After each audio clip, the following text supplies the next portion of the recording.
Bonjour tout le monde et bienvenue sur notre chaîne.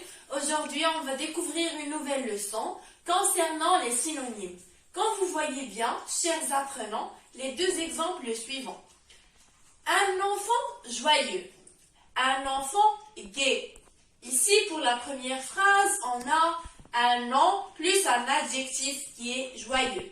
Ici, quand vous remarquez bien, joyeux décrit un enfant et joyeux décrit l'état de l'enfant. Et pour le deuxième exemple, c'est la même chose. Gai aussi décrit l'enfant, décrit la gaieté, l'état de l'enfant. D'accord? Donc, en sachant bien que joyeux et gai sont des mots qui ont le même sens et qui ont la même nature la même classe grammaticale, pardon. Donc, on peut dire que joyeux et gai sont deux synonymes. Alors, on peut conclure ou on peut définir les synonymes comme des mots qui ont le même sens ou parfois des sens qui sont très proches et qui ont souvent la même classe grammaticale. Voilà, maintenant vous pouvez noter ces petites définitions. Qu'est-ce qu'un synonyme? Des synonymes sont des mots qui ont le même sens ou des sens très proches. Sachant qu'ils ont la même classe grammaticale, on peut dire aussi la nature. Comme exemple, bouger et remuer, qui sont deux verbes synonymes. Sombre et foncé sont deux adjectifs synonymes. La promenade et la balade sont des noms qui sont synonymes. Souvent et fréquemment sont deux adverbes synonymes. Ce que je veux dire de ces exemples, c'est que les synonymes peuvent être de différentes classes grammaticales ou de nature. Maintenant, passons à deuxièmement. Comment utiliser les synonymes? Lisons ensemble l'exemple suivant. La maison venait d'être terminée. Ils étaient impatients d'éménager dans leur nouvelle habitation. Ici, quand vous remarquez bien, maison et habitation sont deux mots qui ont la même classe grammaticale et le même sens. Donc, ils sont deux synonymes. Si on utilise ou on remplace maison par habitation dans la phrase, là, on va dire donc, la maison venait d'être terminée, ils étaient impatients d'éménager dans leur nouvelle maison.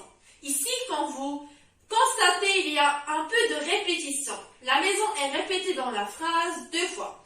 Donc, on a utilisé habitation pour éviter la répétition dans la phrase. Donc, d'une manière générale, les synonymes sont utilisés pour éviter les répétitions, pour nuancer, modifier ou préciser un mot ou une expression. Troisièmement, passons au niveau de langue. Les synonymes peuvent appartenir à des niveaux de langue différents. Pour le langage soutenu, comme exemple, je demeure dans une belle maison. Pour le langage courant, ça devient j'habite dans une belle maison. Mais pour le langage familier, ça transforme en je crèche dans une belle maison. Ici, quand vous voyez demeure devient dans le langage courant j'habite et pour le langage familier crèche. Ce sont des verbes qui ont le même sens et la même classe grammaticale. Donc, ce sont des synonymes. Demeurer, habiter et crèche, ce sont des synonymes. Mais il y a une petite différence, c'est que ces synonymes appartiennent à des niveaux de langue différents. Donc, on peut dire que parfois, on peut trouver des synonymes qui appartiennent à des différents niveaux de langue. Dernièrement, l'intensité et les nuances. Certains synonymes correspondent à des degrés d'intensité différents.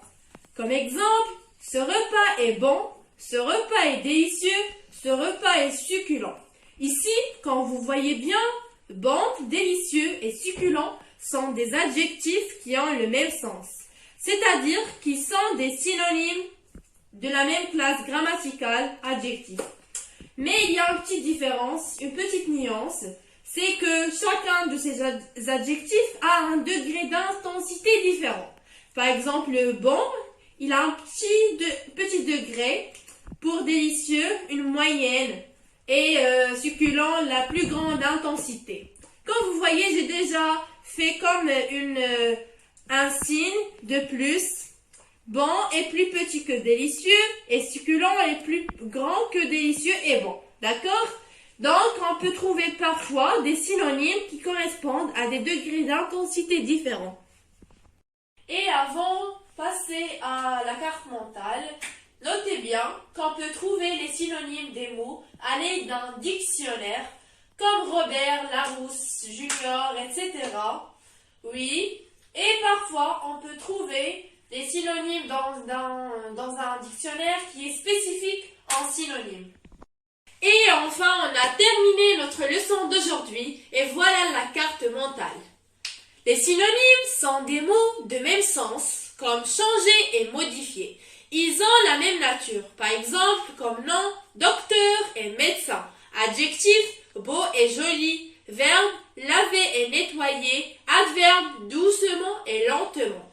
Pour chercher les synonymes, il faut les trouver à l'aide d'un dictionnaire. Ils permettent à éviter la répétition. Ils ont des intensités et des nuances différentes, comme chuchoter, crier, hurler.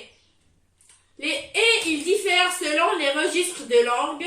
Le courant, par exemple, comme s'amuser, le familier, s'éclater, et pour le soutenu, ça devient se divertir.